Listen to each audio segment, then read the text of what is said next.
Bonjour, c'est Jean-Baptiste Vidal, moniteur guide de pêche en Bretagne. Aujourd'hui, je vais vous montrer le montage de mouches pour le réservoir. Une des mouches les plus utilisées pour la pêche en réservoir, outre les streamers, etc., c'est la pêche au chiro. Donc le chiro, c'est un chironome, c'est une imitation d'une larve de moustique et on va l'utiliser à différents stades, entre le fond et la surface. Donc là, je vais vous faire une petite nymphe de chiro. Pour ce faire, on va prendre un hameçon de 10 courbes, peu importe le modèle. Moi, là, j'utilise un Camazan B110 en taille 10. Alors, le chiro, c'est vraiment la nourriture de base de la plupart des poissons dans les lacs et dans les réservoirs. Du coup, quand on pêche en réservoir l'hiver, pour la truite arc-en-ciel notamment, eh ben, on a souvent besoin de pêcher au chironome.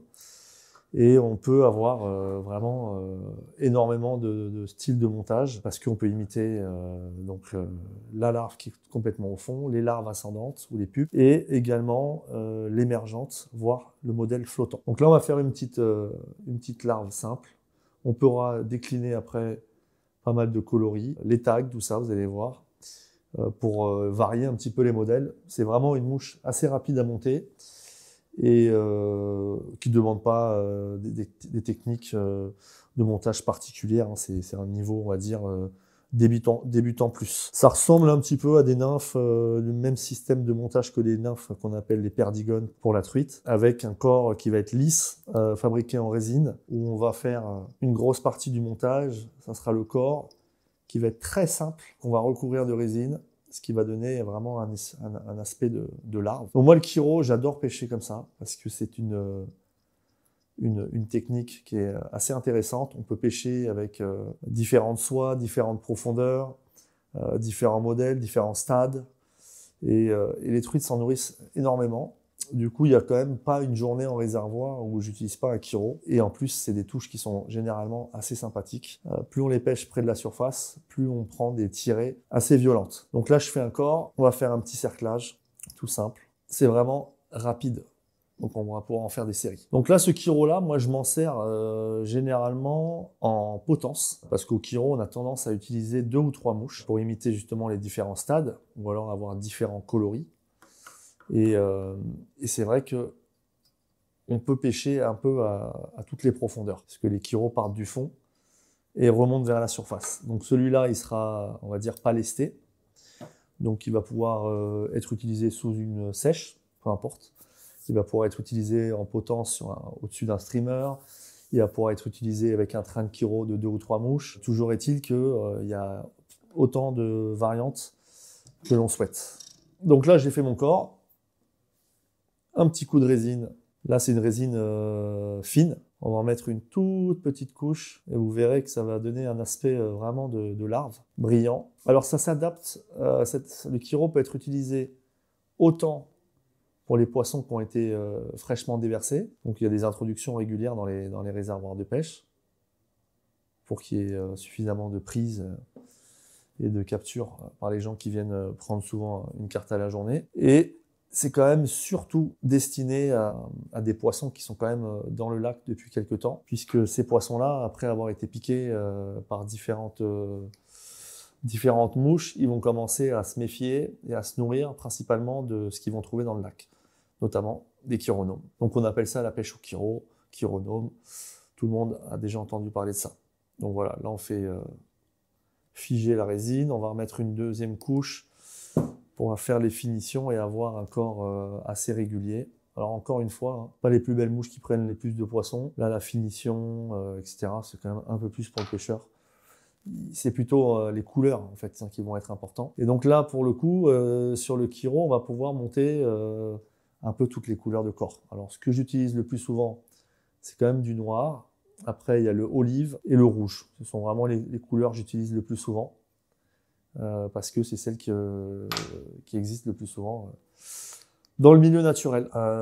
Donc là, on va pouvoir ensuite compliquer plus ou moins le modèle à outrance. Hein. On peut rajouter une petite queue avec de l'antron pour simuler l'appendice à l'arrière. On peut en mettre une devant aussi, puisque les chironomes ont des branchies et on a souvent une touffe à l'arrière, une touffe à l'avant. Là, c'est vraiment la nymphe de base. Donc, on ne va pas s'embêter avec ça, mais on pourrait après décliner d'autres modèles et rajouter différentes choses.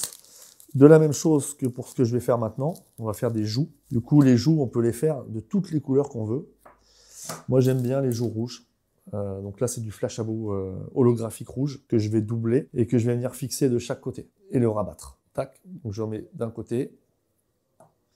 Donc là, si on veut, on peut mettre du vert, du jaune, peu importe. Moi, j'aime bien le rouge parce que le Kiro est aussi rouge, même si là j'aurais pu faire un corps rouge. Et aussi parce que c'est quand même toujours pareil hein, pour tous les poissons. Ce petit signal un peu sang, puis c'est une couleur qui se voit vraiment très bien. Donc là, une fois que j'ai fait ça, je vais rajouter, je vais faire ma petite tête. Hop. Et je vais rabattre tout simplement de chaque côté le flash à bout. Et ça va me faire le thorax et la tête en même temps avec un petit tag, un petit reflet rouge. Hop, très visuel dans toutes les couleurs d'eau. C'est vraiment ultra simple. Très très prenant, honnêtement, y a des jours... alors après, bien sûr, hein, encore une fois, comme dans toute pêche, il y a des jours où le rouge ne va pas leur plaire, il y a d'autres jours, il n'y a que le rouge qui va fonctionner. C'est là où, en action de pêche, il faut en permanence tester différentes choses. Parce que l'humeur des poissons, la nourriture des poissons change en permanence. Et voilà, on fait une petite tête, tac, un whip finish. On peut en faire deux, on s'en fiche un peu, puisqu'on va le vernir encore de nouveau. Et la mouche est terminée. Honnêtement, temps de montage effectif, une fois que tous les matériaux sont sortis, ça va très très vite, ça dure 2 minutes. Donc là, je remets une petite goutte de vernis de chaque côté, au-dessus, au-dessous, et ça va solidifier, et en plus, ça va faire ressortir un petit peu le flash à bout rouge qu'on a rajouté. Donc ça, c'est à utiliser un peu en n'importe quelle saison, et un peu avec tous les montages. Alors l'utilisation principale que j'en ai, c'est vraiment... avec un train de 2 ou 3 Kiro, souvent en soie flottante, un bas de ligne assez long, et puis un petit Kiro flottant, donc comme un Shipman Buzzer ou un Emerger. Donc c'est un Kiro émergent avec une petite touffe au-dessus flottante, etc. Et puis en dessous, après c'est pareil, il faut trouver la profondeur à laquelle les poissons vont se nourrir. Donc là, le Kiro, je peux le mettre sous une sèche à 5 cm, 10 cm et plus. Je peux aussi pêcher sans mouches flottantes et mettre 1, 2, 3 Kiro en les espaçant de 60 cm, 80 cm à 1 mètre, et avoir 3 Kiro qui coulent. Je peux avoir les 3 mêmes, parce que je sais que c'est un modèle qui fonctionne bien, mais il va pêcher à 3 profondeurs différentes. Comme je le disais tout à l'heure, je peux avoir un streamer et au-dessus un petit Kiro qui se balade. Je peux pêcher éventuellement même en soie plongeante, un booby, et en potence, un petit Kiro. Quand le booby va remonter, le Kiro va remonter. Quand je vais stripper, le Kiro va redescendre, etc. Et cette phase de montée et de redescente, c'est ce qui se passe hein, dans le milieu naturel. Et donc, ce Kiro, il est vraiment pêchant avec un petit peu toutes les méthodes que vous pouvez utiliser. Le Kiro, une mouche à utiliser en toute saison pour le réservoir. N'hésitez pas à tester pas mal de choses. Après, n'hésitez pas non plus à revenir vers nous, mettre un commentaire en nous disant « moi aussi je m'en sers » ou « je le fais comme ci, comme ça, je m'en sers de telle façon ». Dites-nous, voilà, posez-nous des questions si vous voulez en commentaire sous la vidéo. Likez la vidéo, partagez si vous le voulez. Et puis, je vous dis à bientôt. Merci.